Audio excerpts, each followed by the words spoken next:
Have you guys been watching the Detroit Lions this season? Let's have a discussion real quick.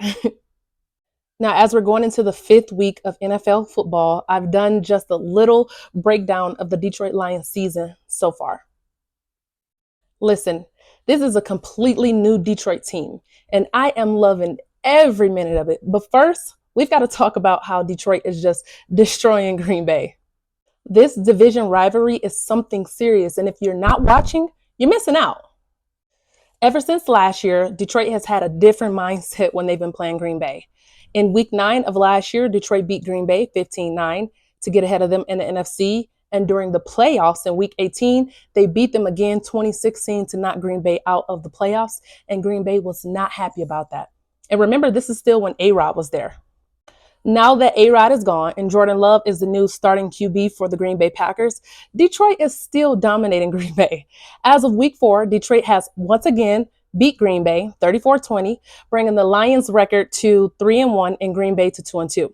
Whatever is fueling this Detroit team to beat Green Bay needs to continue fueling them because this is great football. How can you not love it? Now, it's hard not to notice how strong the Lions have started off after having an improved season last year with a record of 9-8. But this year, they wanted more than anything, and I can't blame them. I was starting to think my city was cursed, but baby, not this year. They've come to play. Since the beginning of the season, the Lions have really been competing heavily. It's not a lot of teams that can beat a two-time MVP and Super Bowl champ Patrick Mahomes in Arrowhead Stadium in the home opener. But the Lions did, and it was a close game. The score was 21-20, but a win is a win.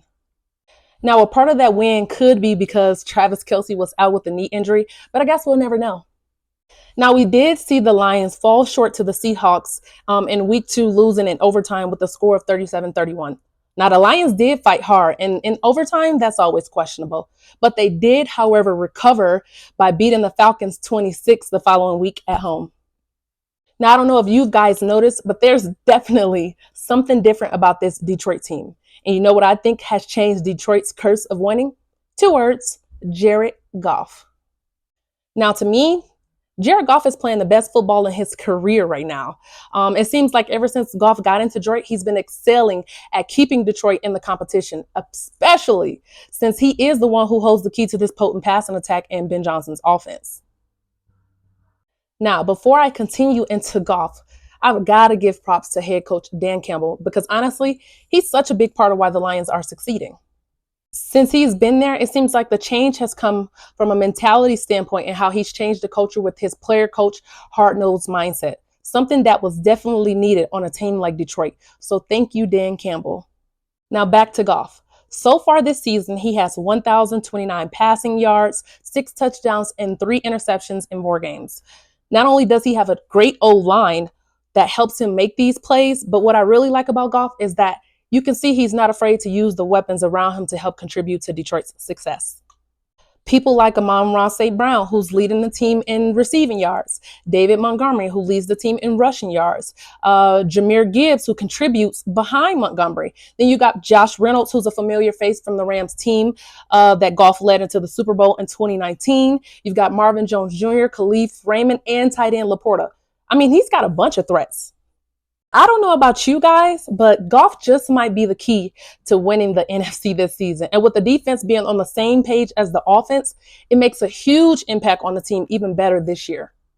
On defense, you've got guys like Ada Hutchinson, Charles Harris, Jerry Jacobs, Brian Branch, John Kaminsky, and Aleem McNeil, all making great plays to keep other teams from scoring high. And remember, Detroit's defense has only allowed 20.8 points per game, which is not bad at all compared to what they used to allow. So I'm happy that the offense and the defense is both on the same page to win.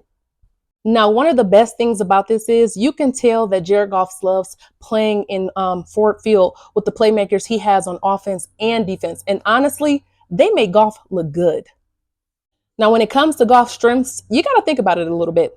He does have a good arm, just not the strongest arm if you want to compare to other QBs in the league, but he does make that up by having excellent footwork and accuracy to put the ball where it needs to go by being great at scanning the field and finding an open man. Now, what I would like to see Goff work on, though, is being better under pressure. A lot of times in the game, you can tell that he's very uncomfortable. But what quarterback isn't? Some just handle it better than others. I do think he's been doing a much better job this year by controlling his outcomes a little bit more and getting the ball out of his hands a little bit more quicker, which used to be a big problem. So props to him. Now, overall, I do think that this new Detroit team definitely has a chance. I think that in order for the Detroit Lions to win the playoffs and maybe, just maybe, become a Super Bowl team, because I know y'all like to tussle, just maybe, all eyes are going to be on Jared Goff getting them there.